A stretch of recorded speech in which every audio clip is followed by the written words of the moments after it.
அன்பார்ந்த இறை மக்களே, கிறிஸ்துவின் மறுப ஜபக்குழியின் வாயிலாக என்று உங்களை சந்திப்பதில் நான் பெரும் மகிழ்ச்சி அடைகிறேன். மக்களை, சந்தோஷமாக இருக்கீங்களா? நிறைவாக இருக்கீங்களா? மகிழ்ச்சியாக இருக்கீங்களா? மன அமைதியாக இருக்கீங்களா? மக்களே, மகிழ்ச்சி இறைவன் தந்ததல்லவா? அதை ஒரு நாளும் யார் நம்மளிடமிருந்து தட்டி பறிக்க முடியாது. எது இருந்து இல்லை என்பதை விட நாம் இறைவனுக்குள் மகிழ்ந்திருப்போம். எப்பொழுதும் நன்றி சொல்வோம். இன்று அவர் நமக்கு என்ன இறைவார்த்தை தருகிறார் பார்ப்போமா? தொடக்க நூலிலிருந்து அதிகாரம் 26 இறை வார்த்தை 1, 2 மற்றும் 12, 13. ஆபிரகாமின் காலத்தில் ஏற்பட்ட பஞ்சத்தை தவிர மேலும் ஒரு பஞ்சம் நாட்டில் உண்டாயிற்று.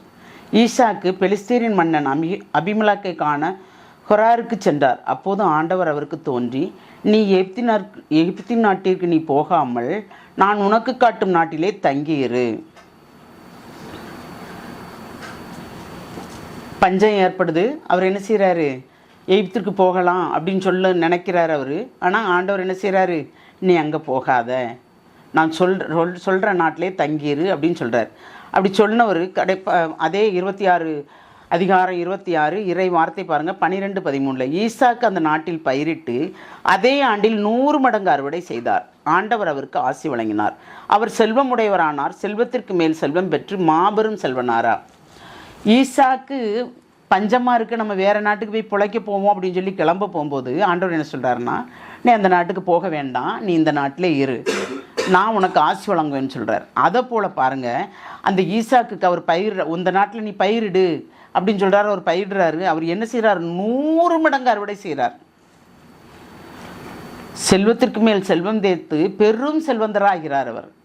அப்போ ஆண்டவருடைய சொல்லுக்கு நாம் கீழ்ப்படிந்தால் நமக்கு எது தேவையோ அதை அவர் தருவார். தருவாரா மாட்டாரா? கண்டிப்பாக தருவார். ஏனென்றால் அவர் நம்மோடு இருக்கிறார். நம்மோடு இருந்து அனைத்தையும் அவர் செய்கிறார். அவர் சொல்லுக்கு நாம் கீழ்ப்படியும் போது, ஒரு இடத்துக்கு நம்ம போகிறோம், இன்றைக்கி இந்த இடத்துக்கு உதவி வாங்க போகிறோன்னா அந்த நேரத்தில் ஆண்டவர் நீ அந்த இடத்துக்கு போகாதன்னா நம்ம போகாமல் இருந்துடணும். ஆண்டவர் எப்படிங்க நம்ம கூட பேசுவார் அப்படின்னு நம்ம நினைக்கலாம். நமக்கு உணர்த்துவாரை தூய் ஆவி கொண்டு கிளம்பும் போதே, இந்த இடம் இன்றைக்கி தேவையில்லை, நமக்கு வேண்டாம் அப்படிங்கிற உணர்த்தும் போது அதன்படி நாம் கீழ்ப்படியும் போது, ஏனென்றால் போயிட்டு திரும்பி வெறுமையாக வருவதை விட அங்கு போய் வெறுமையாக நிற்பதை விட நம் வீட்டில் இருப்பது மேல் இல்லையா?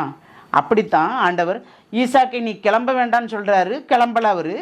அதனால் அவர் ஆசி பெறுகிறார். 100 மடங்கு அவர் விதைத்தது 100 மடங்கு பலனை தருகிறது. 30 அல்ல, 60 அல்ல, 100 மடங்கு.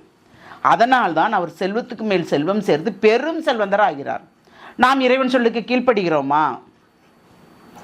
இறை வார்த்தை வாசிக்கிறோமா? விட்டு கொடுத்து நடக்கிறோமா? சிந்திப்போமா? தாயும் தந்தையுமான இறைவா, ஆமாண்டவரே, எது நடந்தாலும் நான் ஏன் விட்டு கொடுக்க வேண்டும்? முதலில் அவர்கள் விட்டு கொடுக்கட்டும் என்ற எண்ணம் எங்களில் மேலோங்கிறது ஆண்டவரே. அந்த எண்ணங்கள் அனைத்தையும் தூக்கி வீசி நாங்கள் விட்டு கொடுத்து போவதால் கெட்டு போவதில்லை என்ற எண்ணத்தோடு நாங்கள் பிறருக்கு விட்டு கொடுத்து நிறைவாக வாழும் வரத்தை நீர் எங்களுக்கு தர வேண்டும் ஆண்டவரே. உம்முடைய சொல்லுக்கு நாங்கள் கேட்டு கீழ்ப்படிந்து நடக்கும்போது எல்லாமே நிறைவாக இருக்கும் என்று நாங்கள் விசுவசிக்கிறோம், நம்புகிறோம். அந்த நம்பிக்கையில் தான் நாங்கள் வாழ்ந்து கொண்டு இருக்கிறோம் ஆண்டவரே. அதனால் எங்களை முழுமையாக உம்முடைய இரக்கத்துக்குள் ஒப்புக் கொடுக்கிறோம். நீர்தாமே எங்களை ஒவ்வொரு நாளும் கண்ணுக்குள் வைத்து பாதுகாக்கிற அந்த கிருபைக்கு நன்றி கூறி வல்லமுள்ள தேவனின் கருத்துக்குள் எங்களை சிறந்தாழ்த்துகிறோம். எங்களை நிறைவாக ஆசீர்வதித்து உம்முடைய கருத்துக்குள் வைத்துக்கொள்ளும் எங்கள் ஜெபம் கேட்கும் நல்ல பிதாவே. ஆமேன், ஆமேன், ஆமேன்.